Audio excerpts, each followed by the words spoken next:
உத்தம வாழ்க்கை என்பது என்ன அப்படி கேட்டால், உத்தம வாழ்க்கைன்னா என்ன? எத்தனை பேருக்கு உத்தம வாழ்க்கை தெரியும்? உத்தமமாக வாழ்வது என்றால் என்ன? உத்தமமாக வாழ்வது என்றால் கர்த்தர் சொன்னதை அப்படியே செய்கிறது தான் உத்தம வாழ்க்கை. ஆமே. உத்தம வாழ்க்கை என்றால் என்ன? உத்தமன் என்றால் ஒரு சொல்லை கேட்டு அப்படியே என்ன பண்ணணும், அப்படியே நடக்கிறது தான் உத்தம வாழ்க்கை. அப்போது நம்மளுக்குள்ள உத்தம வாழ்க்கை இருக்குதா? நம்ம பெற்றவங்களுக்கு நம்ம உத்தமமாக இருக்கிறோமா? நம்ம மேனேஜருக்கு நம்ம உத்தமமாக இருக்கிறோமா? நம்ம உண்டாக்கின கர்த்தருக்கு நம்ம உத்தமமாக இருக்கிறோமா? ஆனால் இந்த உலகம் எல்லாம் உத்தமத்தை எதிர்பார்க்குது. என்ன எதிர்பார்க்குது? உத்தமத்தை எதிர்பார்க்குது. யார் நமக்கு உண்மையாக இருப்பாங்க, யார் நமக்கு உண்மையாக இருப்பாங்கன்னு எதிர்பார்க்குது பாருங்க. எல்லா காலகட்டத்திலையும் அவர்கள் சூழ்நிலை வரும்போது அவர்கள் அந்த உத்தமத்திலிருந்து என்ன பண்ணிடுறாங்க, மாறிடுறாங்க. ஆனால் வேதம் சொல்லுவது கர்த்தர் உத்தமருக்கு துணையாக இருக்கிறார். யார் அந்த உத்தமர்கள்? கர்த்தரை நம்பி கர்த்தருக்காக வாழுகிற, இயேசு ஏற்றுக்கொண்ட உண்மையான மனிதனுடையவர்கள். அவர் உத்தம குணமுள்ளவர், அவர் நீதிமான் என்று புதிய பாட்டு சொல்லுகிறது. நீதிமான்களுக்கு ஆண்டவர் அநேக காரியங்கள் வேதத்தில் வைத்திருக்கிறார். நாம் இந்த நாளில் பார்க்க போகிறோம். யோசபாத் என்கிற ஒரு ராஜா இருந்தான். அவர் ஒரு பட்டணத்தில் நியாயாதிபதிகளை நியமித்தான். அவரிடத்து அவன் சொன்னது என்னன்னா, கர்த்தருக்கு நீங்கள் பயந்து உண்மையோடு முழு இருதயத்தோடு உத்தம இருதயத்தோடு நீங்க ஜனங்களை என்ன பண்ணுங்க, நியாய விசாரிகள் என்று சொன்னான். யோசபாத் ஒரு ராஜா பட்டணத்தில் எல்லாத்தையும் விசாரிக்க முடியாது. ஆகினாலே நியாயாதிபதிகளை பட்டணங்கள் தோறும் ஏற்படுத்தி அவர்களிடத்திலே சொன்னான், நீங்க கர்த்தருக்கு முன்பாக பயந்து உண்மையோடு உத்தம இருதயத்தோடு நியாயத்தை நீங்கள் விசாரிங்கள். அப்படி சொல்லும் போது உங்கள் உத்தமத்தை, உங்கள் செய்கையை கண்டு கர்த்தர் உங்களை என்ன பண்ணுவாராம், துணையாய் இருப்பார். உத்தமத்தை காணணும் பாருங்க. நம்ம ஆண்டவர் ஒரு காரியத்தை நம்ம கையில ஒப்பு கொடுத்தா என்ன பண்ணணும், உத்தமம் இருக்கணும். உத்தம காரியங்கள் நம்முடைய வாழ்க்கையில் இருக்கணும் பாருங்க. இன்னைக்கு அநேகருடைய வாழ்க்கையில அந்த உத்தமத்தை என்ன பண்ண முடியல, பார்க்க முடியல. உத்தமத்தை பார்க்க முடியல. ஆனா கர்த்தர் என்ன பண்றாரு, அந்த உத்தம காரியத்தை எதிர்பார்க்கிறார். நம்ம உத்தமமா வாழணும். சிலர் சொல்லுவாங்க, நாங்கள் உத்தமமா இருக்கணும்னா நான் எந்த குற்றத்தையும் செய்யலைன்னா. ஆனா அவங்களுக்கு தெரியாது. யாருக்கு தெரியாது? சொல்றவங்களுக்கு தெரியாது. அவங்களால் பாதிக்கப்பட்டவங்களுக்கு தெரியும். நம்ம என்ன பண்ண மாட்டோம், நம்முடைய குற்றங்களை எப்பயுமே நம்ம என்ன பண்ண மாட்டோம், அதை வெளிப்படுத்தவே மாட்டோம். அது எல்லா மனிதனுடைய இயல்பான குணங்கள். நம்ம குற்றங்களை என்ன பண்ண மாட்டோம், சொல்ல மாட்டோம். ஆனா கர்த்தர் எல்லா இருதயங்களையும் பார்த்து அறிந்திருக்கிறார். ஆமா, அல்லேலூயா. கர்த்தர் உத்தமனுக்கு துணையா இருக்கான். அந்த யோசபாத் ராஜா அந்த நியாயாதிபதிகளோடு சொல்லும் போது, உங்கள் உத்தம இருதயத்தை தேவன் கண்டு உங்களுக்கு துணை செய்வார். ஆமா, அல்லேலூயா. உத்தம இருதயத்தை கண்டு ஆண்டவர் நமக்கு துணை செய்கிறவரா இருக்கிறார். மனுஷனும் முகத்தை பார்ப்பான், தேவனோ இருதயத்தை பார்க்கிறவரா இருக்கிறார். யார் உத்தமன் என்பது வேதம் சொல்லுகிறான். கர்த்தருக்கு கீழ்ப்படிந்து நீதியை புரட்டாமல் சத்தியத்தை சத்தியத்தின்படி பேசுகிறவன் உத்தமனா இருக்கிறான். இந்த நாளில் இந்த உலகத்திலே உத்தமத்தை பார்க்க முடியல, சட்டத்திலே பார்க்க முடியல, ஜனங்கள் மத்தியிலே பார்க்க முடியல. காரணம் என்ன? அவர்கள் தேவனுக்கு பயப்படுகிறது இல்லை, அநியாயமான சட்டங்கள் போடுகிறார்கள். அதிபதிகளும் தவறான வழிகளிலே சட்டங்களை அநேக ஓட்டையில் இருக்குது, சிலந்த வலையில இருக்குது. சின்ன சின்ன பூச்சிக்கு தான் மாட்டுது சிலந்த வலை. சட்டம் ஒரு சிலந்த வலைன்றாங்க, அது சின்ன சின்ன பூச்சிக்கு தான் மாட்டுது. பெரிய பெரிய முதல் பெரிய பெரிய மிருகங்கள்லாம் அதை தப்பிச்சு போகுது. அரசியல்வாதிகள், அரசியல் பண்ணுகிறவங்க, பணம் பெருசாரிகள், இந்த அரசாங்கம் சட்டம் என்ன பண்ணல, அவங்கள ஒன்றும் பண்ணல. காரணம் என்ன? நீதிபதிகள் விலைக்கு போகிற கூடிய நாட்களா இருக்கிறது. அநேக நீதிபதிகளும் நீதியை தவறக்கூடியவர்களா இருக்கிறாங்க. ஏன் ஆண்டவர் நீதிபதிகளை உலகத்தில் ஏற்படுத்தி வச்சிருக்கான்? ஒருவர் குற்றம் செய்தால் அந்த குற்றத்தை என்ன பண்ணுவோம், நீதியா நியாயம் விசாரித்து தவறு செய்தவனை தண்டிக்கணும். அதுதான் உத்தமம். ஒரு காவல்துறை அதிகாரி ஒரு குற்றம் இல்லாதவனை என்ன பண்ணக்கூடாது, கேஸ் போட்டு எழுதக்கூடாது. அதுதான் அவனுக்கு உத்தமம். அவன் பரிதானம் வாங்கிட்டு எவனோ செய்த காரியத்தை அவன் செய்த மாதிரி எழுதுவது அது உத்தமம் அல்ல. எந்த துறையிலா இருந்தாலும், நம்முடைய வேலை ஸ்தலத்தில இருந்தாலும் சரி, குடும்பத்தில இருந்தாலும் சரி, எந்த காரியத்தை நாம் செய்தாலும் ஆண்டவர் உத்தமத்தை எடுத்து பார்க்கிறார். நான் ஒரு யூடியூப் சேனல்ல ஒரு பார்த்துட்டே இருக்கும்போது ஒரு புள்ள படிக்கிற மாதிரி என்ன பண்ணுது, புக்குக்குள்ள செல்போனை வச்சுட்டு பாக்குது. அவங்க அம்மா கதவு திறந்த உடனே என்ன பண்ணுது, செல்போனை ஆஃப் பண்ணிட்டு புக்கு படிக்கிற மாதிரி காட்டுது. உடனே உடனே என்ன பண்ணிட்டாங்க, முதல்ல செல்போனை பார்க்க ஆரம்பிச்சுது. இப்படியே மாறி மாறி நடந்து பாரு. அம்மா என்ன பண்ணாங்க, அது கதவு சவுண்டு கேட்ட உடனே இவரு புக்கு திறந்துருப்பாங்க. அம்மா என்ன பண்ணாங்க, உள்ளே வந்துட்டு கதை மூடிட்டாங்க. மூடின உடனே அம்மா போயிட்டாங்கன்னு நினச்சிச்சு. ஆனால் அது என்ன பண்ணுச்சு, மறுபடியும் செல்போனை பார்க்குது. பாருங்களேன், இதுல குழந்தை, சின்ன குழந்தை 5 வயசு தான் இருக்கும். அது எப்படிலாம் ஏமாத்துது பாருங்க. உத்தம குணத்தை இன்னைக்கு நம்ம பார்க்க முடியல பாருங்க. இன்னைக்கு அநேகர் இடத்துல அந்த உத்தமம் மாறிவிட்டது. மெடிக்கல் ஷாப்ல போனாலும் அந்த உத்தமம் இல்லை. வாங்க வேண்டிய பைசாவுக்கு கணக்கு தெரியுமா, மாத்திரை எவ்வளோன்னு தெரியுமா? மாத்திரைலாம் கம்மி ரேட்டு தான். ஆனால் அவன் சொல்ற ரேட்டில் நம்ம வாங்கிட்டு வரோம். அவன் பில்லே கொடுக்கறது கிடையாது. பாருங்களா, அவன் பில்லே கொடுக்க மாட்டான், ஏமாத்துவான். நிறைய பேர் அப்படிதான் என்ன பண்றான், உத்தமத்திலே இல்லை பாருங்க. அநியாயமா கேட்கிறான். அவனுடைய தொழிலுக்கு செய்ய வேண்டிய கடமையை செய்யாம என்ன பண்றான், செய்ய வேண்டிய வேலையை அவன் செய்யல பாருங்க. அதுக்கு அவன் காசை எதிர்பார்க்கறான். அதான் அவன் கதவு திறக்கணும், அந்த ஆட்கள் கூட்டு போய் விடணும். இதுவே அவனுடைய வேலை. ஒரு ஹாஸ்பிட்டல் போனா கூட என்ன பண்ணுவாங்க, அந்த வண்டியில உட்கார வச்சு தள்ளின்னு போனா ஏதாவது கொடுக்கணும்ட்டு என்ன பண்ணாங்க, 100 ரூபா கொடு, 50 ரூபா கொடு, என்ன பண்றாங்க, கேட்கறாங்க. உத்தமம் இங்க பார்க்க உலகத்தை எங்கேயுமே இல்லை பாருங்க. உத்தமனாக உங்கள் யாரா இருக்கீங்கன்னா சொல்லுங்க அப்படின்னு யாரும் கேட்டாலும் யாரும் சொல்ல முடியாது உலகத்துல. ஆண்டவர் உத்தமனை நோக்கி பார்க்கிறார். ஆமே, அல்லேலூயா.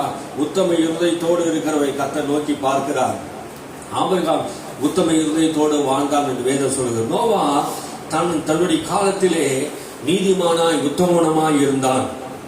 என்ன பண்ணா, நோவா தன் காலத்திலே நீதிமானாய் உத்தமனமாய் இருந்தான். அவன் தேவனோடு கூட சஞ்சரித்துக் கொண்டிருந்தான். தேவனோட விட சஞ்சரித்தான். நீதிமான், உத்தமன். இந்த உலகம் முழுவதும் அந்த நாட்களிலே நோவாவின் காலத்திலே ஆண்டவர் உத்தமன் நோக்கி பார்த்தார். எந்த உத்தமனும் கிடைக்கல பாருங்க. நோவாவின் நாட்கள் அந்த முதல் உலகம் அழிந்தது. முதல் ஒரு உலகம் அழிந்தது தெரியுமா? எப்ப தெரியுமா? நோவாவின் காலத்தினால், ஜல பிரயாத்தினாலே உலகம் முழுவதும் அழிக்கப்பட்டது. இப்போ மீண்டும் ஒரு காலம் வருது. அந்த காலத்தில் இந்த உலகம் அழிக்கப்படும், அது அக்கினிக்கு இரையாக வைக்கப்படுது என்று பேர் சொல்றாரு. மீண்டும் இந்த உலகம் என்ன பண்ணப்படுது, அக்கினிக்கு இரையாக வைக்கப்படுகிறது. அன்னைக்கே உலகம் அழிந்தது. நேற்று நம்ம பார்த்தோம்ல, நேற்று பார்த்தோம் என்ன பண்ணோம், அக்கிரமம் நிறைந்து இருந்தது, பொல்லாப்படி இருந்தது. நீங்க அந்த வாசித்து பாருங்களேன். ஆதியாகம புஸ்தகம் 6ஆம் அதிகாரத்துல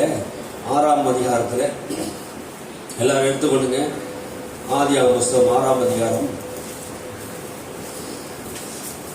8ஆம் வசனத்திலிருந்து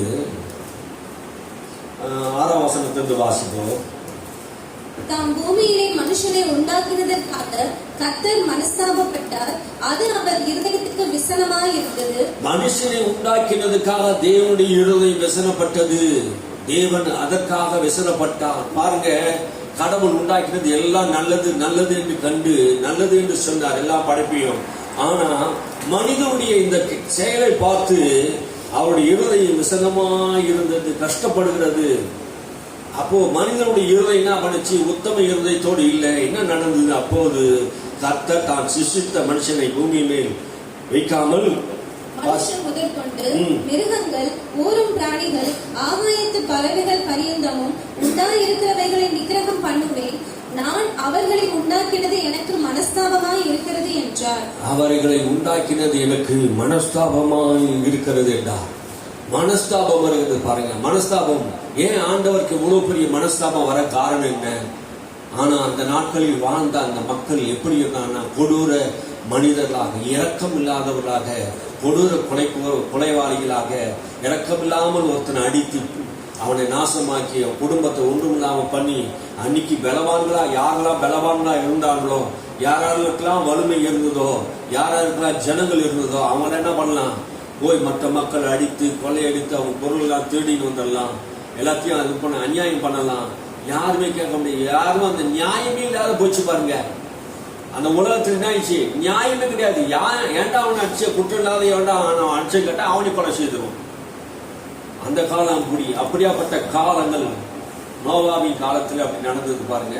அததான் கர்த்தர் என்ன பண்ணாரு, அவருடைய கொடுமை, அவருடைய காரியங்களை பார்த்தா சொன்னாரு, மனஸ்தாபமா இருக்கு என்று சொல்லி 8ஆம் வசனம் சொல்றது, நோவாவு கர்த்தருடைய கண்களில் கிருபை கிடைத்தது. ஆமென், அல்லேலூயா. அந்நாட்களில் வாழ்ந்த எல்லா மனிதனை பார்க்கணும், எல்லா மனுஷனையும் பார்த்தாரு, யாரையா ஒருத்தர் காப்பாற்றணும்ல. ஆனா அந்த நாட்கள் பார்த்து கொஞ்சம் ஒரு நல்ல மனிதனா அவர் பார்த்தா நோவாவுக்கு கர்த்தருடைய கண்கள் என்ன பண்ணுது, தயவு கிடைத்தது. தயவு தாண்டவ காட்டுறாங்க. அது பாருங்க. அதுக்கப்புறம் நோவாவின் வம்சம் வர்றார். நோவா தன் காலத்தில் இருந்தவருக்குள்ளே நீதிமானும் உத்தமனுமாய் இருந்தான். அல்லேலூயா. தன் காலத்தில் வாழ்ந்த மக்கள் எல்லாரையும் காட்டிலும் நீதிமானும் உத்தமனுமா இருந்தான். கொஞ்சமாவது அவனுக்கு தெய்வ பயம் நோவாவுக்கு இருந்தது. அவன் ஆதாம் கிட்ட கேட்டு இருக்கிறான். 26வது தலைமுறையில வாழ்ந்த மக்கள் நோவா காலங்கள் இருந்தாங்க பாருங்க. அப்போ ஆதாமும் அவர் இருந்தார் என்று சொல்றாங்க. ஆதாமும் இருந்தார் என்று சொல்றாங்க. அப்போ ஆதாம் இருந்திருந்தா அப்படின்னா நடந்திருக்கும். அந்த காரியத்தில் ஆதாம் நோவாவுக்கு அந்த காரியத்தெல்லாம் என்ன பண்ணியிருப்பாரு, தெய்வ பயத்தை பற்றி சொல்லியிருப்பார் நினைக்கிறேன். சோதகுமார பட்டணம் அறிவை குறித்து சொல்லியிருப்பார் நினைக்கிறேன். வேதத்துல இல்ல, நானே யோசிச்சு சொல்றேன். ஆமீன், அல்லேலூயா. அதனால பாருங்க, நோவா தன் காலத்தில் இருந்தவர்கள் எல்லாரையும் காட்டில் என்ன பண்ணான், நீதிமானும் உத்தமனா இருந்தான். அவன் தேவனோடு கூட சஞ்சரித்து கொண்டிருக்கிறான். அல்லேலூயா. நீ தேவனோடு கூட சஞ்சரிக்கிற மக்களா இருக்கணும்.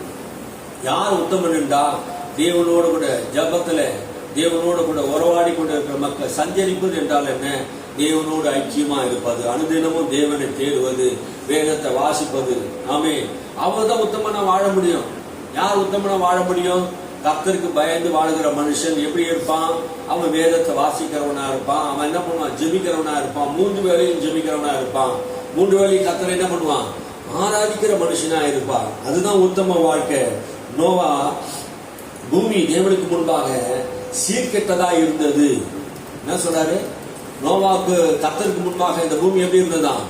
சீர்கெட்டதா இருந்தது. அப்ப எப்படி உண்டாக்கினார்? சீரு சிறப்பமா தான் ஆண்டவர் என்ன பண்ணாரு? உண்டாக்கி இருந்தார். அப்படி சீரு சிறப்பமா உண்டாக்கி இருந்த அந்த காலத்துல எப்படி பூமி சீர்கெட்டு போச்சு? மனுஷனை நோக்கி பார்த்தார். அவன் நித்தமும் அவன் இருதயம் பொல்லாததா இருக்கிறது. இன்னைக்கு அநேகருடைய இருதயத்தை ஆண்டவர் என்ன பண்றார்? பார்க்கிறார். இந்த காலமும் அப்படிதான் இருக்குது பாருங்க. நோவா காலத்தில் இருந்த நாட்களில் போலவே இந்த நாட்களில் இருக்கிறது பாருங்க. ஆகினாலே அந்த பூமி கர்த்தர் என்ன பண்ணாரு? அழித்து போட்டார். பூமியை பார்த்தார், இதோ அது சீர்கெட்டதா இருந்தது. மாம்சமான யாவரும் பூமியில் தங்கள் வழிகளை கெடுத்து கொண்டார்கள். மாம்சமா இருக்க யாவரும் பூமியில் என்ன பண்ணாங்க? தங்கள் வழிகளை கெடுத்து கொண்டார்கள். இது என்னுடைய சரீரம், இது என்னுடைய சரீரம், இது எனக்கு, நான் என்ன வேணா நான் செய்யலாம் அப்படின்னு சொல்லிட்டு சீர்கெட்டு போய் கெடுத்து கொண்டார்கள். இது தேவனுடைய சரீரமா இருக்கிறது. தேவன் நம்ம உண்டாக்கி இருக்கிறார். ஆகினாலே நாம் கர்த்தருக்கு பயந்து உத்தம இருதயத்தோடு நாம் நடக்க வேண்டும். நோவா பாருங்க, அப்போது நோவாவை நோக்கி மாம்சமான யாவர் முடிவு எனக்கு முன்பாக வந்தது. பூமி கொடுமையினால் நிறைந்தது. நான் அவர்களை பூமியோடு கூட அழித்து போடுவேன். கொடுமையினால் நிறைந்தது. பூமி எப்படி இருந்தது? கொடுமையினால் நிறைந்திருந்தது. பாருங்க, அப்போ மனிதர்கள் எப்படி கொடுமை உள்ளவர்களா இருந்தாங்க. கர்த்தரே பார்க்கிறாரு. எவ்வளவு கொடுமையை அவர் பார்த்திருப்பாரு. ஆனா அவருடைய வாழ்க்கையில, மனிதனுடைய வாழ்க்கையில கொடுமையை பார்க்கிறார். உத்தம இருதயத்தோடு இருக்கிறவருக்கு ஆண்டவர் கண்ணோக்கி பார்க்கிறார். ஆனா இன்னைக்கு உத்தமம் இல்லை. சமுதாயத்துல உத்தமம் இல்லை. சபைகளில் உத்தமம் இல்லை. ஊழியர்களில் உத்தமம் இல்லை. காரணம் என்ன? அந்த இருதயம் என்ன பண்ணுது? சீர்கெட்டு போயிருக்கிறது. சீர்கெட்டு போன அந்த இருதயத்தை ஆண்டவர் மாற்றுவதற்கு தான் சபையை வைத்திருக்கிறார். இந்த சபையில வருகிறவர்கள் யார் எப்படியாப்பட்டவர்கள்? ஒரு காலத்திலே தவறான வாழ்க்கை வாழ்ந்தவர்கள் தான். ஆமே, அல்லேலூயா. இயேசு ஏற்றுக்கொள்ளாதவர்கள் வாழ்கிற வாழ்க்கை எப்படி இருந்தது? பாவம் நிறைந்த வாழ்க்கையா தான் இருந்தது. அப்போ இயேசு ஏற்றுக்கொண்ட போது நம்முடைய வாழ்க்கை சீர்கெட்டு இருக்கிற அந்த இருதயம் எப்படி ஆச்சு? சீர்பட்டு வருகிறது. ஆமே, சீர்கெட்டு இருக்கிற இருதயம் எப்படி ஆச்சு? சீர்பட்டு வருகிறது. இதுக்கு இங்க வந்துதான் நம்ம என்ன பண்றோம்?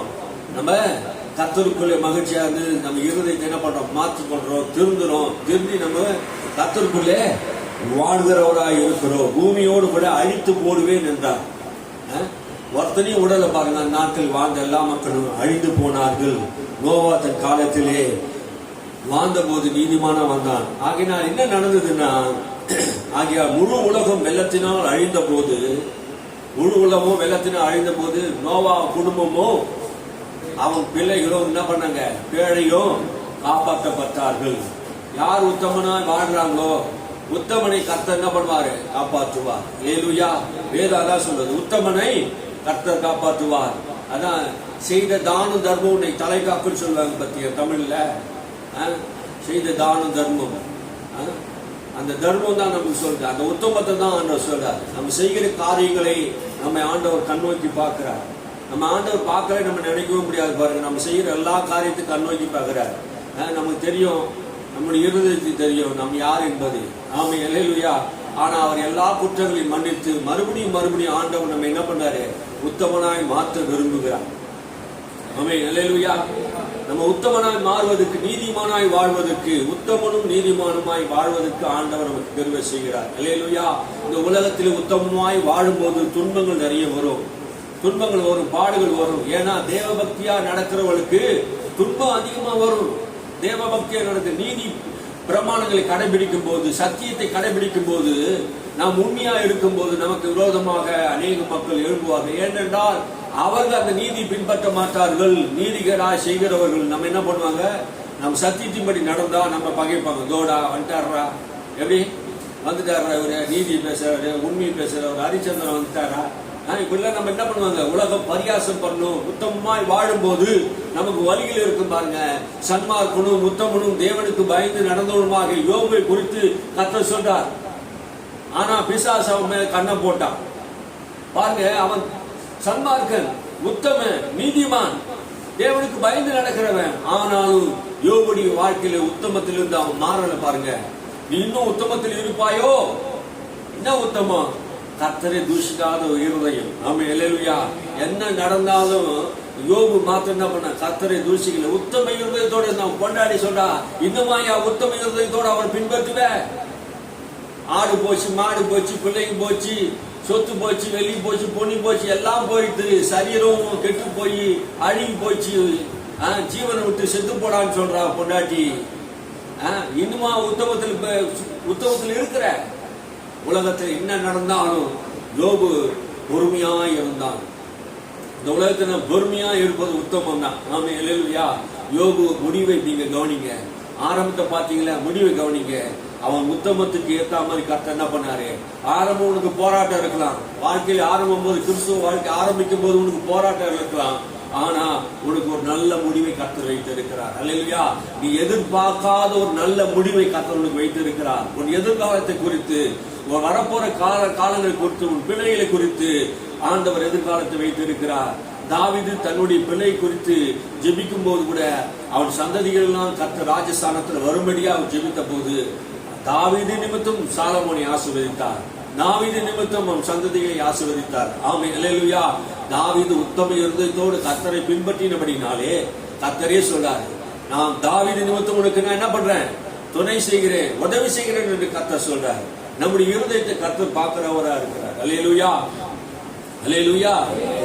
ஆண்டவர் நம்முடைய இருதயத்தை பார்க்கிறார். உத்தமனுக்கு கர்த்தர் துணையாய் இருக்கிறார். இன்னைக்கு ஆண்டவர் நம்முடைய இருதயத்தை, உத்தம இருதயத்தை நம்ம பார்த்து கொண்டே இருக்கிறார். நாம் உத்தம இருதயத்தோடு வாழ வேண்டும். யோபு தன் உத்தமத்திலிருந்து மாறல. எல்லா போராட்டம் வந்தாலும், என்ன பிரச்சனைகள் வந்தாலும், பிசாசு அவனை சோதித்தாலும் அவன் தன்னை என்ன பண்ணல, கர்த்தர் கொடுத்தா, கர்த்தர் எடுத்தா, அவருக்கு ஸ்தோத்திரம் என்று சொன்னான். ஆமென், அல்லேலூயா. ஸ்தோத்திரம் பண்ணுவதே தகும். ஆமென், எல்லாவற்றையும் காட்டிலும் ஸ்தோத்திரம் பண்ணுதல் தகும். ஆமென். இன்னைக்கு எல்லாருடைய வாழ்க்கையில ஸ்தோத்திரம் பண்ண முடியுதா? கர்த்தரை நான் எக்காலத்திலும் ஸ்தோத்திரம் பண்ணுவேன், அவர் துதி எப்போது என் வாயில் இருக்கும் தாவீது சொல்றாரு. எல்லா காலத்திலும் நம்ம ஸ்தோத்திரம் பண்ண முடியுதா? அந்த நிலை வரும்போது தான், அதுதான் விசுவாசத்து ஸ்ட்ராங்கான உறுதியான நிலை. ஆமென், அல்லேலூயா. உறுதியான நிலை என்னதுமா, எல்லா காலத்திலும் கர்த்தரை ஸ்தோத்தரிக்க முடியும். ஆமென். வாழ்வானாலும் தாழ்வானாலும், எந்த நிலையினாலும் உயர்வானாலும் மனரமியமா நம்ம இருக்கணும். அல்லேலூயா. கர்த்தர் நம்மை கைவிடவே மாட்டார். உத்தமனுக்கு ஆண்டவர் துணையா இருக்கும். ஒரு கைவிடப்பட்ட சூழ்நிலை போலதான் யோபுக்கு தெரிஞ்சுது. என்னை கர்த்தர் கைவிட்டாரோ, அந்த நண்பர்களாம் சொன்னாங்க, உன்னை கர்த்தர் கைவிட்டாரு, நீ என்ன பாவம் செய்து தெரியல, உலகம் உன்னை பொறுத்து 1000 பேசலாம், உலகம் என்ன பண்ண உன்னை தப்பா பேசலாம். ஆனா யோபு தன் உத்தமத்திலிருந்து மாறல. ஆமென், அல்லேலூயா. கர்த்தர் உத்தமனுக்கு துணையா இருந்தார். முடிவில் என்ன நடந்தது? யோபுடைய சிநேகிதனுக்காக, அவனுடைய சிறையிருப்பை மாற்றுவதற்காக யோபு ஜெபம் பண்றான். ஆமென், அல்லேலூயா. அவங்க சிறைப்பட்டு இருக்கிறாங்க. யாரு? நண்பர்கள் சிறைப்பட்டு இருக்காங்க. அவனுக்காக ஜெபித்தான். ஆண்டவர் யோபுடைய சிறையிருப்பை கர்த்தர் மாற்றி, யோபு முன்னிலையை காட்டிலும் பின்னிலைமை கர்த்தர் என்ன பண்ணாரு? ஆசீர்வதித்து அவனை பெருக செய்தார். அல்லேலூயா. அவனுக்கு ஆண்டவர் பெரிய ஆசீர்வாதத்தை வைத்திருக்கிறார். இப்போது இருக்கிறத பார்க்கிறோம், 1000 மடங்கு நீங்க பெறுவீங்க. யார? உத்தம இருதயத்தோடு. ஆமென். நீ உத்தம இருதயத்தோடு வாழணும், உத்தம இருதயத்தோடு இருக்கணும். ஆபிரகாமுக்கு 99 வயசா இருக்கும் போது ஆபிரகாமுக்கு ஆண்டவர் வெளிப்படுகிறார். ஆபிரகாமுக்கு 17வது நினைக்கிறேன், ஆதியாகமம் 17ஆம் அதிகாரம் 1ஆம் வசனம் நினைக்கிறேன், வாசிங்க.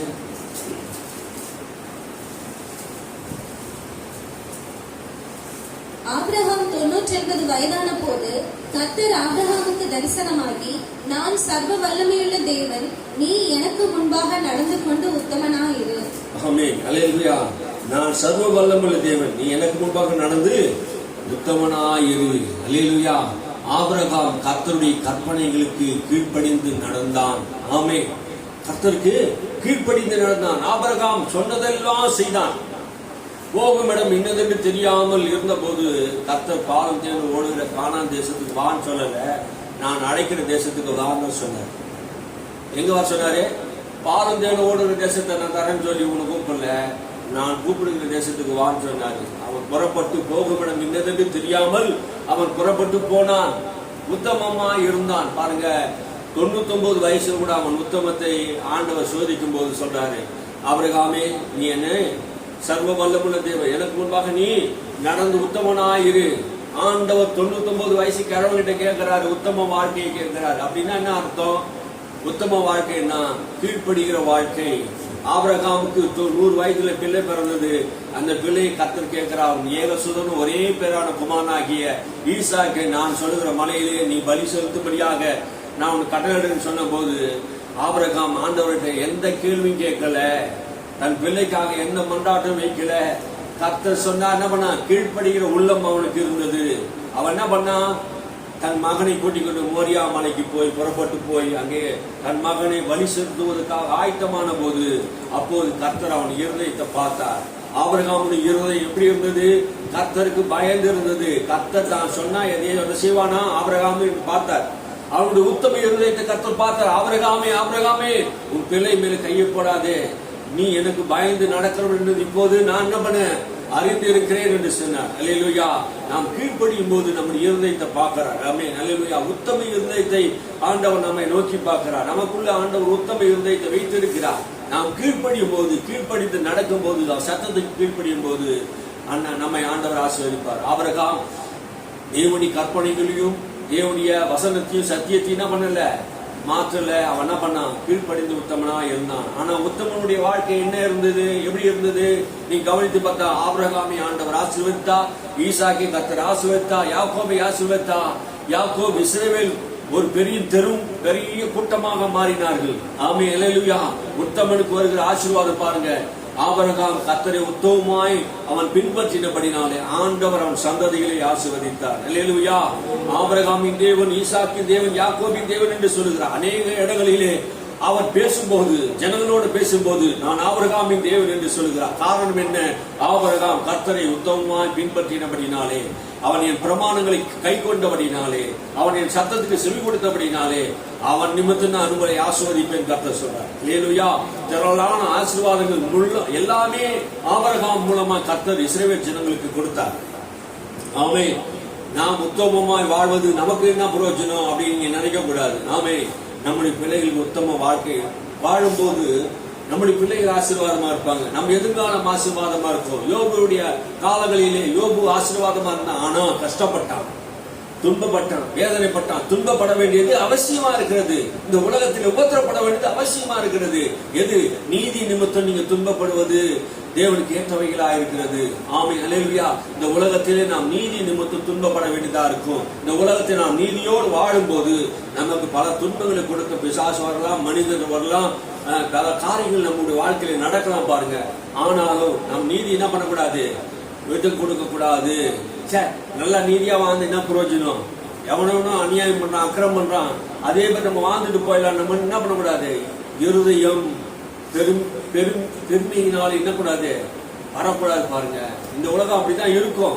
ஆனா நாம் பொறுமையோடு நம்ம கர்த்தர் என்னை பார்க்கிறார். ஆமென். அல்லேலூயா. கர்த்தர் நம்மை பார்க்கிறார் என்கிற ஒரு இருதயம் நமக்கு வேணும். யோசேப்புடைய இருதயத்தை கர்த்தர் பார்த்தா, அவன் உத்தமமாய் கர்த்தரை பின்பற்றினான். ஆமென். அல்லேலூயா. யோசேப்பு உத்தமமா இருந்தான். யாருக்கு தெரியாத ஒரு காரியத்தை அவன் செய்திருக்கலாம். ஆனாலும் கர்த்தருக்கு விரோதமா நான் பாவம் செய்வது எப்படி என்று கர்த்தருக்கு பயந்து உத்தமத்திலே வாழ்ந்தான். அல்லேலூயா. அதனாலே அவன் உத்தம வாழ்க்கையை விட்டு அவன் விலகி போகல. என்னை கர்த்தர் பார்க்கிறார், என்னை கர்த்தர் கவனிக்கிறார் அப்படி பார்த்தான் பாருங்க. அந்த நினைவு நமக்கு வரணும் பாருங்க. யோசேப்பை கர்த்தர் உயர்த்தினார் என்றால் யோசேப்பை உயர்த்தல, யோசேப்புடைய உத்தம குணத்துக்காக அவனை உயர்த்தினார். ஆமென். அல்லேலூயா. அவனை உயர்த்துவது காரணம் என்ன? ஆண்டவர் அவனுக்கு கொடுத்த தரிசனம். ஆமே, அந்த தரிசனத்துக்கு அவன் கீழ்ப்படிந்து கர்த்தருக்கு கீழ்ப்படுகிற உள்ளம் அவனுக்கு இருந்து யாக்கோபு அவனுக்கு நிறைய போதிச்சிருப்பார் நினைக்கிறேன். ஆமே, அல்லேலூயா. கீழ்ப்படி, கர்த்தருக்கு கீழ்ப்படுகிற காரியங்கள் யோசிப்படி வாழ்க்கையில் இருந்தபடினாலே அவன் தீமை விட்டு விலகினான், கர்த்தருக்கு பயந்தான், பொல்லாப்பு செய்யாமல் தன்னை காத்து கொண்டான். ஆமே, அல்லேலூயா. பரிசுத்த வாழ்க்கையை தன்னை காத்து கொண்டான், உத்தம இருதயத்தோடு அவன் வாழ்ந்தான் என்று பார்க்கிறோம். பாருங்க, நீங்கள் ஆதியாகமம் புத்தகத்திலே நீங்க வாசிக்கும் போது 14ஆம் அதிகாரம், ஆதியாகமம் 14:14 நீ வாசிங்க. 14:14. தன் சகோதரன் சிறையாக கொண்டு போகப்பட்டதை ஆபிராம் கேள்விப்பட்ட போது அவன் தன் வீட்டிலே பிறந்த கை படிந்தவர்களாகிய 318 ஆட்களும் ஆயுதம் தரிப்பித்து தான் எனும் ஊர் மட்டும் அவர்களை தொடர்ந்து ராக்காலத்திலே அவனும் அவன் வேலைக்காரரும் பிரிந்து பகைஞ்சுகளாய் அவர்கள் மேல் விழுந்து அவர்களை முறியடித்து தமஸ்குவுக்கு இடதுபுறமான ஓவா மட்டும் துரத்தி சகல பொருட்களையும் திருப்பிக் கொண்டு வந்தான். தன் சகோதரனாகிய லோத்தையும் அவனுடைய பொருட்களையும் ஸ்திரீகளையும் ஜனங்களையும் திருப்பிக் கொண்டு வந்தான். சகலத்தையும் திருப்பிக் கொள்கிற ஒரு ஆற்றல் உத்தமனுக்கு கர்த்தர் துணையா இருக்கும் போது உனக்கு எதிராக வருகிற போராடுகிற யுத்தங்களை ஆண்டவர் ஜெயிக்க பண்ணுகிறார். அல்லேலூயா. இவன் வீட்டுல பிறந்தவர் எத்தனை பேரு? 318 பேர். ஆபிரகாம் வீட்டுல பிறந்த 318 பேரை வைத்து என்ன பண்றான்? ஒரு ராஜாவை போய் எதிர்த்து நின்று அவன் என்ன பண்றான்? ஜெயிக்கிறான். அதுக்கு என்ன அர்த்தம்? கர்த்தர் உத்தமனோடு கூட இருக்கும் போது அவன் பெரும் திரளா கூட்டமா இருக்கலாம். ஆமே, பெரும் திரளான கூட்டமா இருக்கலாம். ஆனா 318 பேர் ஆயுதம் தர்பித்து அவளோட யுத்தம் பண்ணி இழந்து போனதெல்லாம் மீட்டுக் கொள்கிறார். காரணம் என்ன? கர்த்தர் உத்தமனுக்கு துணையா இருக்கிறபடினாலே உலகம் எவ்வளவு பெரிய திரள் கூட்டமா இருக்கலாம், பணம் உள்ளவர்களா இருக்கலாம், ராணுவமே வந்து நிக்கலாம். ஆனாலும் கர்த்தர் நம்மோடு கூட இருக்கும் போது கர்த்தர் நமக்காக யுத்தம் செய்வார். ஆமே, அல்லேலூயா. கர்த்தர் நமக்காக யுத்தம் செய்வார். சத்துருக்களை நீ மேற்கொள்ளுவாய், சத்துருக்களை வாசலை சுகந்தரிப்பாய் என்று வாக்குத்தத்தம் ஆபிரகாமுக்கு சொல்லப்பட்டதே. அந்த காரியத்தை ஆபிரகாமுக்கு ஆண்டவர் நிறைவேற்றினார். 118 பேர்ல 318 பேரை வைத்து ஒரு ராஜ்யத்தை ஜெயிக்கிறான். இழந்து போனதை எல்லாவற்றையும் மீட்டு வருகிறான். லோத்தையும் மனைவி பிள்ளைகள் எல்லாம் மீட்டு வருகிறான். ஆமே, அல்லேலூயா. காரணம் என்ன? ஆபிரகாம் தேவனை உத்தமமா பின்பற்றினான். அல்லேலூயா. உனக்கு விரோதமாக யுத்தங்கள் வரலாம், போராட்டங்கள் வரலாம். ஆனா கர்த்தர் உன்னோடு கூட இருப்பாருன்னா, நீ உத்தமத்திலே நீ வாழ்வேனா, கர்த்தர் உனக்காக யுத்தம் பண்ணுவார். அல்லேலூயா. உன்னை ஜெயிக்க பண்ணுகிறவரா இருக்கிறார். நீ வாசிங்க 22ஆம் வசனத்தை வாசிங்க. அதற்கு ஆபிராம் சோதோமின் ராஜாவை பார்த்து, ஆபிராமை ஐஸ்வர்யவானாக்கினேன் என்று நீ சொல்லாதபடிக்கு நான் ஒரு சரட்டையாகிலும் பாதரட்சியின் வாரையாகிலும் உமக்கு உண்டானவைகளில் யாதொன்றையாகிலும் எடுத்துக் கொள்ளேன் என்று வானத்தையும் பூமியும் உடையவராகிய உன்னதமான தேவனாகிய கர்த்தருக்கு நேராக என் கையை உயர்த்துகிறேன். ஆமென், அல்லேலூயா. இந்த யுத்தத்திலே ஜெயிச்சு வந்த போது அந்த சோதோமின் ராஜா அந்த ஆபிரகாமை பார்த்து சொல்லுகிறான், உனக்கு வேண்டிய பணத்தெல்லாம் நீ எடுத்துக்கோ அப்படி சொல்லும் போது ஆபிரகாம் அவனுக்கு சொல்றான், நீ என்னை ஐஸ்வர்யனாக்காதபடிக்கு என்ன பண்றாரு? நீ ஐஸ்வர்யன் ஆக்கினீர் என்று சொல்லாதபடிக்கு அப்படின்றாரு. என்ன அர்த்தம்? ஒரு சோதோமி ராஜா என்னை ஐஸ்வர்யன் ஆக்கினார் என்று இந்த உலகம் சொல்லக்கூடாது. ஆமே, இந்த உலக மனிதன் என்னை என்ன பண்ண உயர்த்தினான் என்று சொல்லக்கூடாது. கர்த்தர் என்னை உயர்த்தினார். ஆமே, கர்த்தர் என்னை ஆசீர்வதித்தார். தனி மனிதனாய் இருந்த என்னை கூப்பிட்டு ஆண்டவர் ஆசீர்வதித்து என்னை உயர்த்தினார் என்று சொல்லணும். ஆமே, அதுதான் உத்தம இருதயம். அல்லேலூயா. யாரோ கொடுக்கிற பொருளை வச்சு யாரோ உயர்த்தி வைக்கிறது அல்ல, கர்த்தர் உங்களை உயர்த்துவார். அல்லேலூயா. அவனை வாழாக்காமல் தலையாக்குவார், கீழாக்காமல் மேலாக்குவார். கனமும் மகிமையும் கர்த்தரால் வரும். அல்லேலூயா. உன்னுடைய கனம் கர்த்தரால் வரும், உன்னுடைய மகிமை கர்த்தரால் வரும். ஆனா தாவீது சொல்லுகிறார், ஐஸ்வர்யமும் கனமும் உம்மாலே வருகிறது. அல்லேலூயா. வெள்ளியும் பொன்னும் உம்முடையது. ஆமே, எல்லாம் கர்த்தருடையது. நீங்க புரிஞ்சுக்கிட்டு பாருங்க. என்னை யாரும் உயர்த்த வேண்டியது அவசியம் இல்லை. இந்த சாலமோன் ராஜா, சோதோமின் ராஜா என்னை என்ன பண்ணனா உயர்த்தணும் அவன் நினைச்சான், பணம் கொடுக்கலாம் அப்படின்னு நினைச்சான். நீ என்ன ராஜா, நீ என்ன பணக்காரனாக்கின்னு சொல்லக்கூடாது, ஐஸ்வர்யனாக்கின்னு சொல்லக்கூடாது. கர்த்தர் என்னை உயர்த்த வேண்டும். அல்லேலூயா. கர்த்தர் தான் வெள்ளியும் பொன்னியும் கொடுத்தார். அல்லேலூயா. ஆபிரகாமை ஆண்டவர் சகல காரியத்திலையும் ஆசீர்வதித்திருந்தார். சகல காரியத்திலும் ஆசீர்வதித்திருந்தார். ஆமென், அல்லேலூயா. ஏதோ ஒரு விதத்தில் ஆசீர்வாதம் இல்லை, ஆபிரகாமுடைய வாழ்க்கையில எல்லா விதத்திலேயும் ஆசீர்வாதம் இருந்தது. நீ உத்தம வாழ்க்கை வாழும்போது கர்த்தர் உனக்கு எல்லா ஆசீர்வாதத்தை கர்த்தர் உனக்கு தருவார். வானத்தையும் பூமியும் உண்டாக்கினவராகிய உன்னதமான தேவனாகிய கர்த்தருக்கு நேராக என் கைகளை நான் உயர்த்துகிறேன் என்று சொல்லுகிறார். அல்லேலூயா. வானத்தையும் பூமியை உண்டாக்கின தெய்வம் என்கிற அறிவு ஆபிரகாமுக்கு இருந்தது. அல்லேலூயா. உனக்கு எனக்கு அந்த அறிவு இருக்கணும். அல்லேலூயா. நம்முடைய ஆண்டவர் வானத்தையும் பூமியை உண்டாக்கின சர்வ வல்லமுள்ள தேவன். அவராலே கூடாத காரியம் ஒன்றுமில்லை. என்னை உயர்த்த அவரால் கூடும், என்னை மேன்மைப்படுத்த அவரால் கூடும். என் வாழ்க்கை இன்னும் உயரும். நான் இப்போது இருக்கிறது பார்க்கலாம் 1000 மடங்கு என் வாழ்க்கை உயர்ந்திருக்கும். கர்த்தரின் மேய்ப்பரா இருக்கிறார். நான் தாழ்ச்சி அடைய மாட்டேன். அவர் என்னை புல்லுலகங்களை மேய்ப்பார், என்னை ஆசீர்வதிப்பார், என் பிள்ளைகளை ஆசீர்வதிப்பார். நான் உயர்ந்த ஸ்தானங்களில் இருப்பேன். புழுதியில் இருந்து கர்த்தரை தூக்குவார், பிரபுக்களோட உட்கார வைப்பார் என்று நீ நம்பணும். அல்லேலூயா. வானத்தை பூமியை உண்டாக்கின கர்த்தருக்கு நேராக கரங்களை நீட்டினான் ஆபிரகாம். அல்லேலூயா. பரிசுத்த பிள்ளைகளாகி இருக்கிற நாம், புருஷர்களாகி நமக்கு, பெண்களாகி உங்களுக்கு ஆண்டவர் நோக்கி கைகளை உயர்த்தி நீங்க ஜெபிக்கும் போது என்ன நடக்கிறது என்றால், எல்லாவற்றையும் நான் சரண்டர் ஆகிற ஆண்டவரே, என்னால் எதுவும் முடியாது, என்னால் எதுவும் செய்ய முடியாது, எல்லாம் உங்களுடைய கருத்தில் போடுகிறேன், நீரே வாழ்க்கையில் ஏதாவது செய்யுங்க ஆண்டவரே என்று சொல்லுகிறது அர்த்தம். அல்லேலூயா. நீர் எனக்கு உதவி செய்யுங்க ஆண்டவரே. நீங்கள் பரிசுத்த கரங்களை உயர்த்தி ஆண்டவரை நோக்கி நீங்க பார்க்கும் போது என்ன நடக்கிறதுன்னா, ஏன் கைகளை உயர்த்தி ஜெபம் பண்ண சொல்றார் ஆண்டவர். ஏன் கைகளை உயர்த்தி பவுல் சொல்றார் ஜெபங்களை பண்ண சொல்றாரு. கைகளை உயர்த்தும் போது நான் ஆண்டவருக்கு, வானத்தையும் பூமியை உண்டாக்கினவருக்கு என்னை என்ன பண்ண, சாஷ்டாங்கமா என்னை ஒப்பு கொடுக்கிறேன். என்னை நீர் ஆசீர்வதி ஆண்டவரே. நான் சரண்டர் ஆகிறேன். என்னால ஒன்றும் செய்ய முடியாது. என் மேல என்னுடைய திறமை, என்னுடைய ஞானம், என்னுடைய உழைப்பு, என்னுடைய வேர்வை என்று எதுவும் சொல்ல முடியாது. அல்லேலூயா. வானத்தையும் பூமியும் உண்டாக்கின தேவன் உன்னை உயர்த்துவார். அல்லேலூயா. வாலிபர்கள் சாப்பிட்டது போக வந்து வாசிங்க.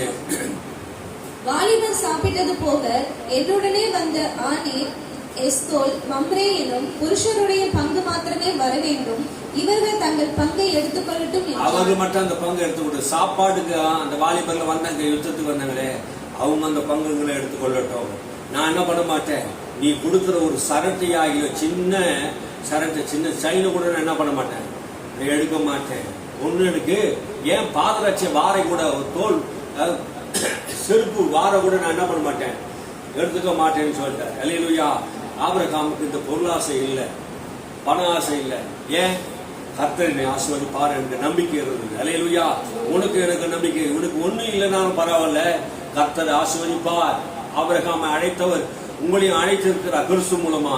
ஆபிரகாமுக்கு அவர் ஆசீர்வாதம் உண்டானா, கிறிஸ்து உங்களை அழைத்திருக்கிறாரே, அதன் மூலமா உங்களுக்கு எவ்வளவு ஆசீர்வாதம் இருக்கு.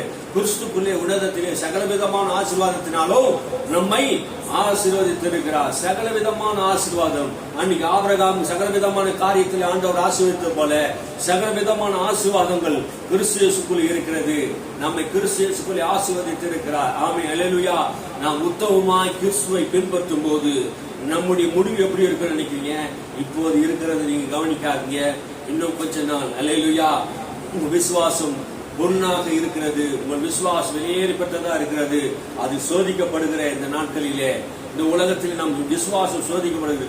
ஆபிரகாமுடைய விசுவாசம் சோதிக்கப்பட்டது. அவனுடைய விசுவாசம் பொன்னாக விளங்கினது. நம்முடைய விசுவாசம் என்ன பண்ணும்?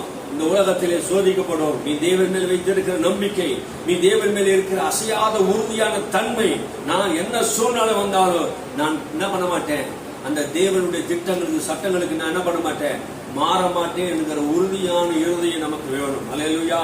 ஆபிரகாம் அப்படி உறுதியா இருந்தார். தானியேல் அப்படி உறுதியா இருந்தார். எல்லாரும் கர்த்தருக்கு பயந்து அவர்கள் நடந்த போது கர்த்தர் அவர்களை ஆசீர்வதித்தார். அல்லேலூயா.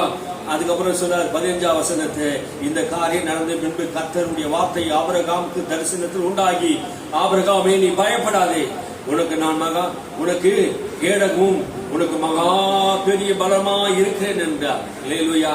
நீ பயப்படாதே என்று சொல்றார். ஆபிரகாமுக்கு இந்த உலகத்தில் எத்தனையோ போராட்டங்கள், வனாந்தரத்தில் வழியிலே எத்தனையோ ராஜாக்கள் அவருக்கு விரோதமாக எழும்பி வந்த போது, அவர் வெற்றினை கிணறெல்லாம் துத்த போது கூட, அவர் மனைவிக்கு விரோதமாக எழும்பி வந்த போது, அவர் ஆஸ்திக்கு விரோதமாக எழும்பி வந்த போது, அவர் யாரும் துணை இல்லைன்னு பயந்து கொண்டிருந்த அந்த சூழ்நிலையை கர்த்தர் அவருக்கு சொல்றாரு. ஆபிரகாமுக்கு தரிசனத்தை உண்டு. ஆபிரகாமே நீ பயப்படாதே, நான் உனக்கு கேடகம் மகா பெரிய பலமா இருக்கிறேன். நானே உனக்கு பலனா இருக்கிறேன். பெரிய பலன். அல்லேலூயா. கர்த்தர் நமக்கு பெரிய பலனா இருக்கிறார். ஆபிரகாம், நீ பயப்படாதே. ஆபிரகாமுக்கு ஆண்டவர் சொன்னார், ஆபிரகாமின் சந்ததியை பார்த்து உங்களுக்கு சொல்றாரு, நீ பயப்படாதே. ஆமே. இஸ்ரவேலை பார்த்து சொன்னா பயப்படாதே. சீஷர்களை பார்த்து சொன்னா நீ பயப்படாதே. அல்லேலூயா. நம்மை பார்த்து ஆண்டவர் சொல்ல போறார், இப்ப சொல்றாரு, பயப்படாதே, நான் கூட இருக்கிறேன், உனக்கு துணையா இருக்கிறேன். அல்லேலூயா. உலகத்தில் முடிவு வருந்தோ சகல நாட்கள் நான் உங்களோட கூட இருப்பேன் என்று சொன்னார். அல்லேலூயா. கர்த்தர் ஒரு மனிதனோடு இருக்கும்போது அவனுடைய வாழ்க்கை ஆசீர்வதிக்கப்பட்டு இருக்கிறது என்று நாம் பார்க்கிறோம். காலேப்பு உத்தம இருதயத்தோடு தேவனை விசுவாசித்தான். காலேப்புடைய ஆவி வித்தியாசமான ஆவியா இருந்தது. பாருங்க, நீங்க பாருங்க, காலேப்பு உத்தம இருதயத்தோடு கர்த்தரை பின்பற்றினார். என்னாம் புத்தகத்திலே 14ஆம் அதிகாரம் 24ஆம் வசனத்தை நீங்க வாசித்து பாருங்க. காலேப் என்னாம் புத்தகம் 14. என்னுடைய தாசனாகிய காலேப் வேறு ஆவியை உடையவனா இருக்கிறபடியினாலும் உத்தமமாய் என்னை பின்பற்றி வந்தபடியினாலும் அவன் போய் வந்த தேசத்திலே அவனை சேர பண்ணுவேன். அவன் சந்ததியார் அவனை சுதந்திரித்துக் கொள்வார்கள். ஆமென். அல்லேலூயா. இவன் என்ன செய்தானா, தான் தன்னுடைய தாசனாகிய காலேப்பை வேறு ஆவியை உடையவன் சொல்றான். என்னுடைய தாசன். அல்லேலூயா. என்னுடைய தாசன் அப்படின்னா ஆண்டவர் என்ன சொல்றார், என்னுடைய மகன். அவன் என்ன பண்ண, காலேப்பு வேறுடைய ஆவியுடைய. வேற ஆவினா என்ன அர்த்தம்? மற்றவங்களுக்கு வேற இன்னொரு ஆவி இருந்தது. அந்த ஆவினா அவிசுவாசம் உள்ள ஆவி, வாக்குத்தத்தத்தை நம்பாத ஆவி. பாலும் தேனும் ஓடுகிற தேசத்துக்கு நான் கொண்டு போய் விடுவேன், அதற்காக இறங்கினேன். வாங்க, அற்புதங்கள் அடையாளங்கள் செய்தது அதுக்கு தான். யோர்தானை பிளந்தது அதுக்கு தான். எரியோ கோட்டை உடைத்தது அதுக்கு தான். செங்கடல் பிளந்தது அதுக்கு தான். மன்னாவை கொடுத்தது அதுக்கு தான். வாங்க, என் அற்புதத்தை கண்டிக்கிற, வாங்க, உங்க பாலும் தேனும் ஓடுகிற தேசத்தை தருவேன் என்று சொன்னா, இவங்க வேவு பார்த்து போயிட்டு திரும்பி வந்தாங்க. அந்த 10 பேர் சொன்னானுங்க, வேற ஆவி உடையவங்க. என்ன ஆவி உடையவங்க? நான் போய் வந்த தேசம் நல்ல தேசம்தான், ஆகிலும் அவர்கள் ராட்சசர்களை கண்டோம், அவர் பராக்கிரமசாலிகள், அவர் பார்வைக்கு நாங்க வெட்டிக்கிளியா இருந்தோம். நாங்க அவங்க பார்வைக்கு வெட்டிக்கிறோம், எங்க பார்வைக்கு நாங்க அவருக்கு வெட்டிக்கிளியா இருந்தோம். பேசுற பேச்சு எப்படி இருந்தது? இவங்க என்ன ஆவி இருந்தாங்க? அவிசுவாசம் உள்ள ஆவி. இவங்க வாய் எப்படியாப்பட்ட வாயா இருந்தது? தேவனுடைய வார்த்தை நம்பாத வாயா இருந்தது. உத்தம இருதயம்னா என்ன அர்த்தம்? கர்த்தர் சொன்ன வார்த்தையை முழு இருதயத்தோடு நம்பணும். கர்த்தர் நம்மோட கூட இருக்கிறார். அவள் காத்த நேரில் அவளை விட்டு விலகி போயிடுச்சு. நாம் எளிதாய் போய் அந்த தேசத்தை சுதந்திரிக்கலாம். நாம் போய் சுதந்திரிக்கலாம். இதுவரைக்கும் அந்த காத்திருந்த அந்த நேரில் அவங்கள்ட்ட போயிடுச்சு. கர்த்தர் நம்மோட கூட இருக்கிறார். கர்த்தர் நம்மோட கூட இருக்கிறார். நாம் போய் எளிதாய் சுதந்திரிக்கலாம். அதுதாங்க விசுவாசத்தின் ஆவி. விசுவாசத்தின் ஆகினாலே பேசினேன் என்று தாவீது சொல்றாரே, அந்த விசுவாசத்தின் ஆவி உடையவளா இருந்து காலேபு போல உத்தம இருதயத்தோடு நீ விசுவாசித்தா அப்படின்னா என்ன அர்த்தம்? தேவனுடைய வாக்குத்தத்தங்களை உத்தம இருதயத்தோடு விசுவாசித்து கர்த்தர் எனக்கு சொன்ன அந்த தேசத்துக்கு நான் போவேன் என்று விசுவாசிக்கணும். அல்லேலூயா. தேவனுடைய வார்த்தையை விசுவாசிப்பதுதான் உத்தம இருதயம். நீங்க தேவனுடைய வார்த்தையை விசுவாசிக்கிறீங்களா? நம்புறீங்களா? உத்தம இருதயம் கர்த்தருடைய வார்த்தையை நம்புவதுதான் உத்தமம். என்ன சொன்னாரு? பாலும் தேனும் ஓடுகிற தேசத்தை உனக்கு நான் தருவேன் என்று சொன்னார். அதுக்கப்புறம் என்ன சொல்றார் பாருங்க, உத்தமமா என்னை பின்பற்றி வந்தபடினால் அவன் போய் வந்த தேசத்தை அவனை சேர பண்ணுவேன். அல்லேலூயா. அவன் போய் வந்த தேசத்தை அவனை நான் சேர பண்ணுவேன். அவன் சந்ததியார் அதை சுதந்திரித்துக் கொள்வார்கள். அவனை மாத்திரம் இல்ல, அவன் சந்ததியாரும் அதை என்ன பண்ணுவாங்க? சுதந்திரித்துக் கொள்வார்கள். ஆமென். எந்த மனுஷனுக்கு விசுவாசம் இருக்கிறதோ, எந்த மனுஷன் கர்த்தருடைய வார்த்தைக்கு செவி கொடுக்கிறானோ, அவன் கர்த்தர் சொன்னதை சுதந்திரித்துக் கொள்வான். ஆமென். அல்லேலூயா. கர்த்தர் சொன்னதை சுதந்திரித்துக் கொள்ள முடியும். நாம் போய் வந்த அந்த தேசத்தை கர்த்தர் கொடுத்தா. 30 லட்சம் பேர் வந்தாங்க. இஸ்ரவேல்ல இருந்து எத்தனை பேர்? எகிப்தில இருந்து எத்தனை பேர் வந்தாங்க? 30 லட்சம் பேர். ஒரு பெரும் திரளா, கடற்கரை கூட்டமா, மணல் தரையாக, எண்ணிக்கை அடங்காத ஆடு மாடுகள் கூட்டங்களாய் திரளாய் வந்தாங்க எகிப்திலிருந்து. ஆனா 30 லட்சம் பேரு போகலங்க. 2 பேர் போனா. காலேபு யோசுவாவும் தன்னை உத்தமமா விசுவாசித்த 2 பேர் போனாங்க. அவங்களுடைய சந்ததி 7 பேர் போனாங்க. அழைத்து வந்த யோசுவா மோசே அந்த தேசத்துக்கு என்ன பண்ணல? போகல. மோசே என்ன பண்ணல? அந்த தேசத்துக்கு போகல. உத்தம இருதயத்தோடு விசுவாசித்த காலேபு அந்த யோசுவாவும் அந்த தேசத்துல போய் சேர்ந்தார்கள். அந்த தேசத்தை பாலும் தேனும் ஓடுகிற அந்த சுதந்திரமான தேசத்தை, நலமும் விசாலமான அந்த தேசத்தை, நல்ல அருவிகள், நல்ல தண்ணீர் உள்ள தேசம், மாதளம் தோட்டம், திராட்சை கொடிகள் நிறைந்த அந்த நல்ல தேசத்தை போய் என்ன பண்ணாங்க, சுதந்திரித்தார்கள். அல்லேலூயா. நம்ம அழைத்தது ஒரு பரம கானானுக்காக ஆண்டவர் அழைத்திருக்கிறார். இந்த பூமிக்காக மாத்திரமல்ல, இந்த பூமியில் நம்ம வாழ்ந்திருப்போம். ஆமென். அல்லேலூயா. பரலோகத்தில் நம்ம வாழ்ந்திருப்போம். அங்கேயும் நமக்கு என்ன பண்ணுகிறது, மாதந்தோறும் கனி தருகிற மரம் இருக்குது பாரு, மாதந்தோறும் கனி தருகிற. அப்ப அந்த மரத்துல எதுங்க ஆண்டவர் வச்சிருக்கிறாரு? வெளிப்பட்ட விசேஷத்துல இருக்குதுங்களா? அது மாதந்தோறும் தப்பாமல் கனி கொடுக்கும். ஆமே. அந்த கனியெல்லாம் எங்க போய், அந்த கனியெல்லாம் யாருக்கு கொடுக்க போறாரு? நமக்கு தான் கொடுக்க போறாரு. ஆமே. அல்லேலூயா. அங்க ஜீவ விருட்சத்து கனியும் இருக்கிறது, ஏராளமான கனிகள் இருக்கிறது. அந்த நதி, பரிசுத்த ஆவியானவருடைய நதி நம்ம உள்ளத்திலே ஊறும் போது நம்முடைய வாழ்க்கை கனி உள்ளதாக ஆண்டவர் என்ன பண்ணுவாரு, மாற்றக்கூடியதா இருக்கிறது. நல்ல உத்தம இருதயத்தை கர்த்தர் இந்த பரிசுத்த ஆவியானவர் இந்த நாளில் நமக்கு தருவாராக. எஸ்ரா எழுதின புஸ்தகம் 7ஆம் அதிகாரத்தை நீங்க வாசித்து பார்த்தா 10ஆம் வசனம், எஸ்ரா என்பவன் கர்த்தருக்கு பயந்து ஒரு மனுஷன். 7ஆம் அதிகாரம் எஸ்ரா புஸ்தகத்தை 4ஆம் புஸ்தகம் அடுத்த புஸ்தகம் பாருங்க. எஸ்ரா புஸ்தகம் 7:10.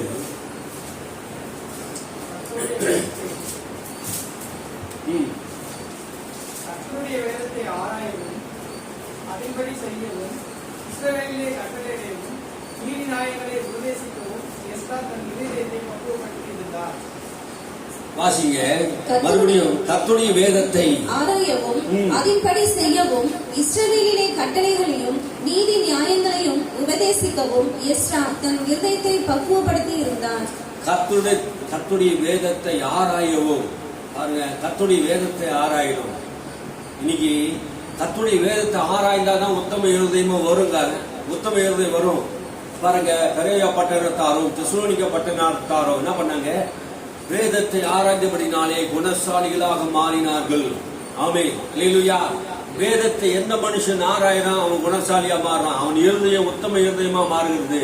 இந்த எஸ்ரா என்ன பண்ணா, கர்த்தருடைய வேதத்தை ஆராய்கிறவனா இருந்தான். அல்லேலூயா. நீங்க வேதத்தை என்ன பண்ணணும், ஆராய்கிறவரா இருக்கணும், அதன்படி செய்கிறவரா இருக்கணும்.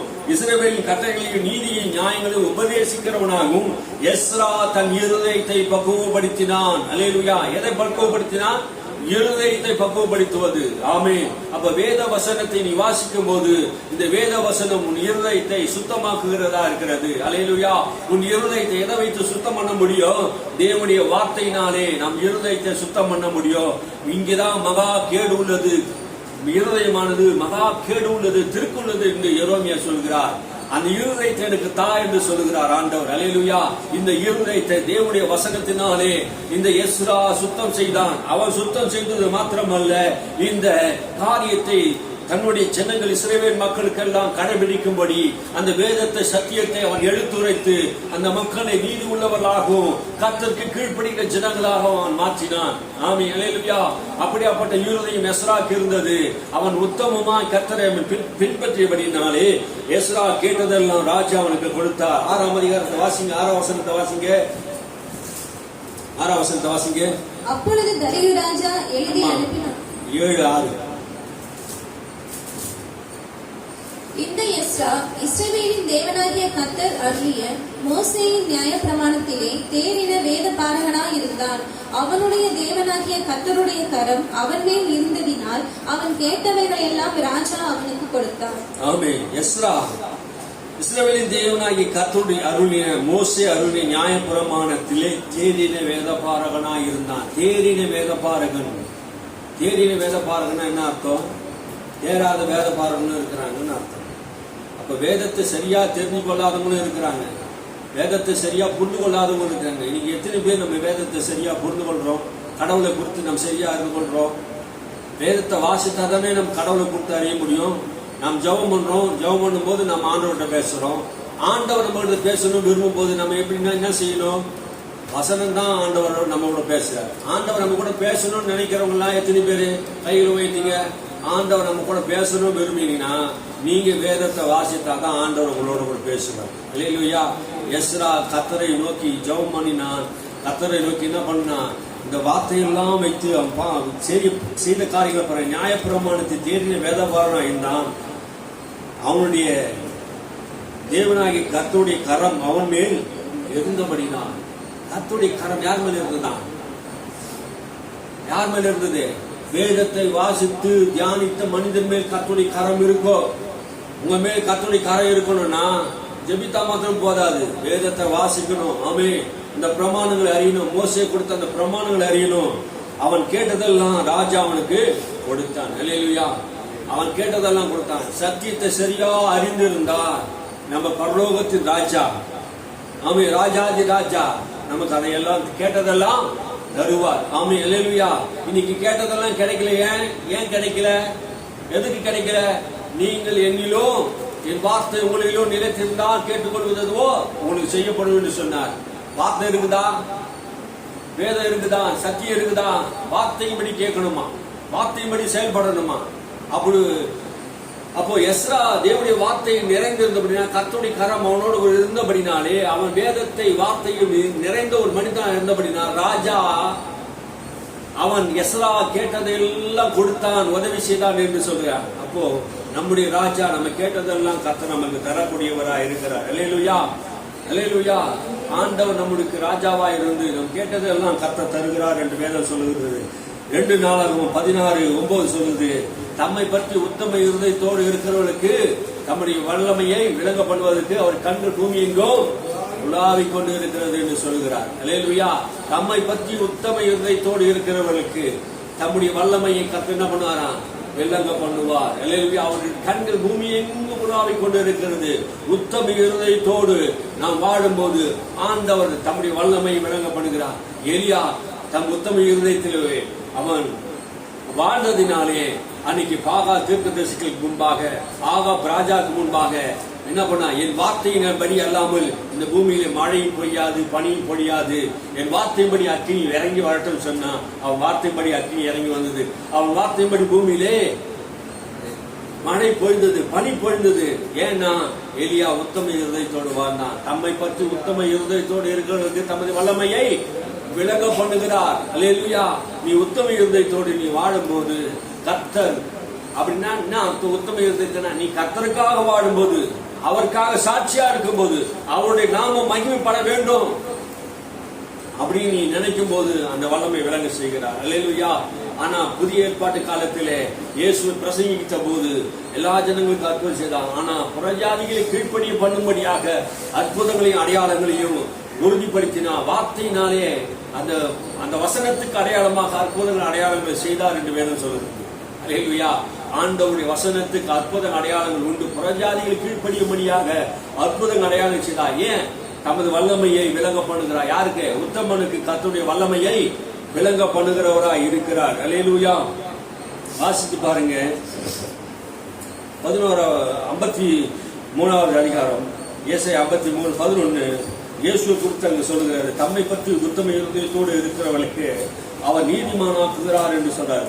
ஆசிங்க 53:11, ஏசாயா 53. அவர் தமது ஆத்ம வர்க்கத்தின் பலனை கண்டு திருப்தி ஆவார். என் தாசனாகிய நீதிபர் தம்மை பற்றும் அறிவினால் அநேகரை நீதிமான்கள் ஆக்குவார். அவர்களுடைய அக்கிரமங்களை தாமே சுமந்து கொள்வார். ஆமே. தம்மை பற்றி உத்தம அறிவினாலே, தம்மை பற்றிய அறிவினாலே அநேகரை நீதிமானாக்குகிறார். அல்லேலூயா. நம்ம ஆண்டவர் அறிகிற அறிவினாலே நம்ம என்ன பண்ணுகிறாரு? நம்ம உத்தமனாக்கி நீதிமானாக்குகிறார். அதுதான் உத்தம இருதயம். என்ன சொல்லுத வசனம்? தமது ஆத்மா வருத்தத்தின் பலனினாலே கண்டு திருப்தியாவார். தன் தாசனாகிய நீதிபரை பற்றி அறிவினாலே அநேகரை நீதிமானாக்குவார். அவருடைய அக்கிரமங்களை சாமே சுமந்து கொள்வார். நம்மை உத்தமனாய் மாற்றுவதற்கு இந்த ஆண்டவர் என்ன செய்தாரா? நம்முடைய அக்கிரமத்தை அவர் தாமே தம்முடைய சரீரத்திலே சுமந்தார். அல்லேலூயா. நம்மை உத்தமனாக்குவதற்கு நாம எந்த காரியத்தை செய்தா உத்தமனே ஆக முடியாதுங்க. எந்த காரியம் செய்தாருன்னா, ஆனா வேதம் என்ன சொல்ல தெரியுமா? அவரை பற்றி அறிகிற அறிவினாலே நீங்க என்ன பண்ணுங்க? நீதிமானாக உத்தமனாக மாறிடுறீங்க. ஆமே. இதுதான் வேதம் நமக்கு போதிக்குது. அவரை பற்றி அறிவினாலே, யாரை பற்றி? குமாரனை பற்றி அறிகிற அறிவினால், இயேசு பற்றி அறிகிற அறிவினாலே நீங்க நீதிமானாக்கப்படுறீங்க. பாவம் அறியாத அவரை பாவமாக்கி நீதி செய்யாத நம்மை நீதியாக்கினார் என்று வேதம் சொல்லுகிறது. அல்லேலூயா. நாம் அவர் எந்த பாவமும் செய்யல. பிதா அவர் என்ன பண்ணாரு? சிலுவையில பாவமாக்கினார். நம்முடைய எந்த நீதி நம்ம இடத்துல இல்ல, ஆனா நீதி செய்யாத நம்மை நீதிமானாக்கினார். அப்படின்னா என்ன அர்த்தம்? பாவம் செய்யாதவரே அங்கேயே பாவமாக்கினார் அப்படின்னு செய்தா தேவனுடைய செயலை நீங்க பாருங்க. அவர் பாவம் செய்யாத அவரையே பாவமாக்கிட்டு நீதியே செய்யாத நம்மை நீதிமானாக்குவதற்கு தேவனுக்கு லேசான காரியம். அல்லேலூயா. பலன் உள்ளவனுக்கும் பலன் இல்லாதவனுக்கும் அவருக்கு உதவி செய்வது அவருக்கு லேசான காரியம். ஆமென். அல்லேலூயா. நம்ம உத்தமனா வாழ்வதற்கு நாம் கஷ்டப்பட வேண்டியதில்லை. அவரே நம்மை உத்தமனாய் மாற்றி இருக்கிறார். அவரை பற்றி அறிவினாலே, குமாரை பற்றி அறிவினாலே நம்மை என்ன பண்ணியிருக்கிறார்? உத்தமனாக கர்த்தர் மாற்றி இருக்கிறார். அல்லேலூயா. ஸ்தோத்திரம் ஆண்டவரே. அல்லேலூயா. ஸ்தோத்திரம் ஸ்தோத்திரம் ஸ்தோத்திரம். உபதேசத்திலும் சத்தியத்திலும் நாம் வாழணும் பாருங்க. ஆண்டவர் நம்மிடத்தில் எதிர்பார்ப்பது என்னன்னா உத்தம இருதயத்தை கர்த்தர் எதிர்பார்க்கிறார். அல்லேலூயா. இருதயத்தை எதிர்பார்க்கிறார். உத்தம ஆண்டவர் நம்ம இடத்துல என்ன எதிர்பார்க்கிறார்? உத்தம இருதயத்தை எதிர்பார்க்கிறார். மோசே அவரை குறித்து உபாகமம் புஸ்தகம் 32:4 சொல்றாரு. தேவன் நம்முடைய தேவன் எப்படியாப்பட்டவர் என்று சொல்றாரு பாருங்க. அவர் கண்மலையும் அவர் கிரியைகளே உத்தமமானது, அவர் வழிகள் எல்லாம் நியாயமும், அவர் நியாயக்கேடு இல்லாத சத்தியமுள்ள தேவன், அவர் நீதியும் செம்மையுமானவர் என்றார். ஆமென். அல்லேலூயா. வசனத்தை வாசிங்க. உபாகமம் புஸ்தகம் 32:4. உபாகமம் புஸ்தகம் 32:4. அவர் கன்மலை, அவர் கிரியை உத்தமமானது, அவர் வழிகளெல்லாம் நியாயம், அவர் நியாயக்கேடில்லாத சத்தியமுள்ள தேவன், அவர் நீதியும் செம்மையுமானவர். அவர் நீதியும் செம்மையுமானவர். மோசே கர்த்தரை குறித்து சொல்லுகிற வார்த்தைக்கு பாரு. அவர் கண்மலை அப்படின்னா என்னது? அவர் அசைக்கப்படாதவர். ஆமென். அல்லேலூயா. மலை என்ன அசையுமா? எதை பார்த்து, புயலை பார்த்து, எதாவது பார்த்து அசையுமா? அசையாது. அவர் கிரியிலே உத்தமமானது. அவர் கிரியை உத்தமமானது. அவருடைய வாழ்க்கையில் எந்த கிரியை செய்தாலும் அந்த காரியத்தில் உத்தமம் இருக்கும். அவர் வழிகள் எல்லாம் நியாயம் இருக்கும். அவர் நியாயக்கேடு இல்லாதவர், சத்தியமுள்ள தேவன், அவர் நீதியும் செம்மையுமானவர். அல்லேலூயா. நம்முடைய ஆண்டவர் நீதியும் செம்மையும் உள்ள தேவனா இருக்கிற அப்படின்னாலே அவர் நம்மிடத்தில் எதிர்பார்க்கிறது என்னன்னா, ஆண்டவர் அவருடைய பிள்ளைகளிடத்தில் எதிர்பார்க்கிற அந்த சுபாவத்தை, எந்த சுபாவத்தை? அவரிடத்தில் இருக்க அந்த சுபாவத்தை நம்மிடத்திலே எதிர்பார்க்கிறார். நாம் என்ன செய்கிறோம்? போனலும் மாறுபாடும் உள்ள சந்ததிகளை போல நாம் என்ன பண்ணுகிறோம்? வழிவி வாழ்கிறோம். அநேக கிறிஸ்துவுடைய வாழ்க்கையும் இப்படித்தான் காணப்படுகிறது பாருங்க. இந்த உலகத்தின் ஜனங்களைப் போல கிறிஸ்துவ மக்கள் என்ன பண்ணாங்க? இன்னைக்கு வாழ்ந்து கொண்டு இருக்கிறாங்க. ஏன்? இந்த வேத வசனத்தை, சத்தியத்தை அவர் விட்டு விட்டார்கள். இந்த வேத வசனத்தை அவர் கவனிக்காமல் போயிட்டாங்க. இந்த வேத வசனத்தை அவர் ஆராயாமல் போயிட்டாங்க. இந்த சத்தியத்தை அவர் படிக்காம போயிட்டாங்க. அதனாலே தங்கள் இருதயத்தை என்ன பண்ணாங்க? தவறான சிந்தைக்கு ஒப்பு கொடுத்து இன்னைக்கு எல்லாவற்றிலும் தவறு செய்கிறார்கள். விசுவாசிகள், ஊழியர்கள் எல்லா விஷயத்திலும் தவறு செய்கிறாங்க. பண விஷயத்தில் தவறு செய்கிறாங்க.